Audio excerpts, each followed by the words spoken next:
Hi everyone, আমি শ্রেয়া। কেমন আছো সবাই? আশা করছি সবাই ভালো আছো, আর আমিও ভালো আছি। টানা 7 দিন বৃষ্টির পর আজকে একটু রোদের দেখা মিলল। সেই কারণে দুটো রুমেরই বেড কভারগুলো চেঞ্জ করে দিয়েছিলাম, কারণ বৃষ্টির মধ্যে বেড কভার চেঞ্জ করলে বিছানার চাদরগুলোকে কাচার পর বিছানার চাদরগুলো শুকোতে চায় না।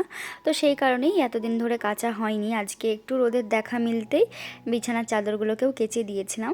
আর বিকেলের দিকে না, আমাদের বাড়ির কাছাকাছি এই মঠটা আছে, তো এখানেই আজকে একটু ঘুরতে এসেছিলাম। আসলে আমরা আগে জানতাম না যে এই মঠটা বিকেলবেলা খোলা থাকে, তবে এই রিসেন্ট জানলাম যে বিকালবেলা মঠটা খোলা থাকে। আগে আসলে সকালের দিকেই খোলা থাকতো। আর এখানে এসে তো আমার ভীষণ ভালো লাগছিল, যেহেতু আমি একজন নেচার লাভার মানুষ। আর এত চারিধারে ফুল দেখে আমি তো আনন্দে পাগল হয়ে যাওয়ার মতো অবস্থা ছিল আমার।